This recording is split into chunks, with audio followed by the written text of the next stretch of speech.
Other big news in the U.S. these days is what we can glean about something called the Trans-Pacific Partnership. What can you tell us about this trade deal that's being described as NAFTA on steroids?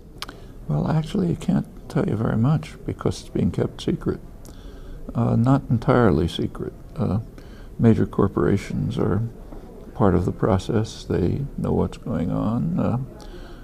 The public is kept almost entirely out. Probably there's some selected elements of Congress that are allowed to know a bit, but it's essentially an executive agreement jointly with multinational corporations. We can imagine what it's like, and there's leaks here and there. It appears to be basically within the kind of framework of the World Trade Organization and NAFTA rules. These things are called free trade agreements. They're not. They're, for one thing, a lot of what they're involved with isn't even trade. It's just called trade to sneak it into these agreements. So a good deal of NAFTA and the World Trade Organization rules are investor rights provisions. That has nothing to do with trade. It's called trade-related investment mechanisms or something. A lot of it is pure protectionism, very high protectionist elements. It obviously undermines free trade for the benefit of pharmaceutical corporations,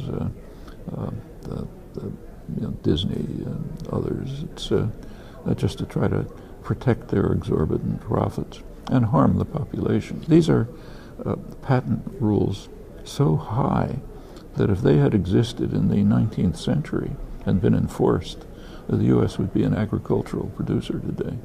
Could never have developed, nor could any other country. In fact, England couldn't have developed because it was violating what we now call piracy, is the way the rich countries developed.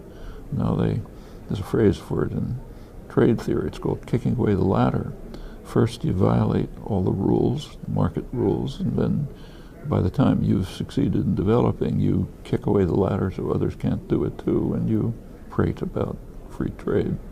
The pharmaceutical corporations, for example, claim that they need these exorbitant profits for research and development, but it's been shown pretty well, particularly by economist Dean Baker and a couple of others, that most of their serious research, the hard research, is done in the public sector anyway. And if it was all done in the public sector and they were forced onto the market, that'd be a huge saving to consumers, but of course a reduction in profits. And that's the kind of thing that's going on. And what happens to our worker rights and, labor rights and environmental protections, such as they are, in deals like this? What do we know from NAFTA about whether the standards of all the countries involved, and we're talking about 17 countries in the Pacific Rim, including Vietnam, whether they rise up or trickle down? Labor rights don't exist.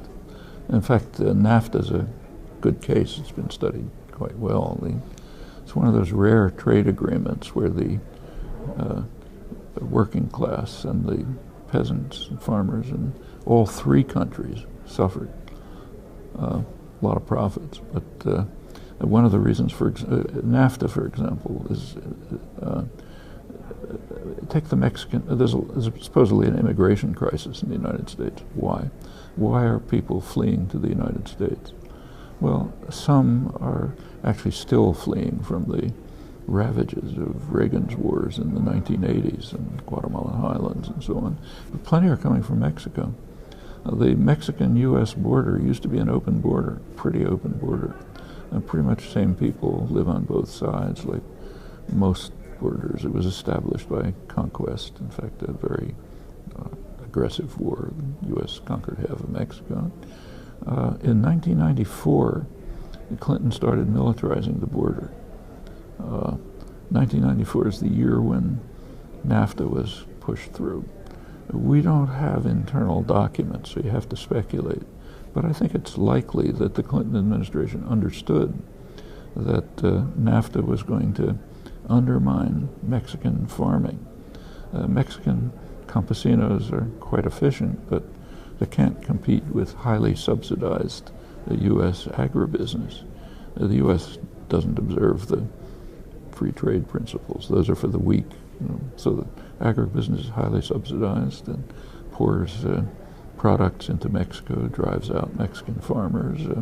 Maybe they try to go into the cities, not enough jobs to support them, so they flee across the border. If that's what happened under NAFTA, what can we expect if the Trans-Pacific Partnership goes forward? Well, probably on steroids, like the critics are saying, but we really can't be sure because it is kept secret from the population, though not from the corporate sector, from which we can draw some plausible conclusions in any event. This is being rammed down the throats of the populations of the world by state corporate power acting in tandem, so we can make guesses as to what it's likely to be. Quite apart from the record, we've seen what the others are. See more about how bad the Trans-Pacific Partnership is in these videos. Click here to watch these videos. And the clip I just showed from the Grid TV channel was uploaded by that channel, Creative Commons Reuse Allowed. You can see that full video by clicking here. It's about 20 minutes. Laura Flanders asks Chomsky about other topics. There's a link to that full interview in the video description and a link to the Grid TV channel. And check out the other videos in that playlist, including clips of my interview with Chomsky. Please use the YouTube tools to share this video with other people and subscribe. And not only that, you can subscribe to the Representative Press email list and the Representative Press blog. You can see links to all this stuff in the video description.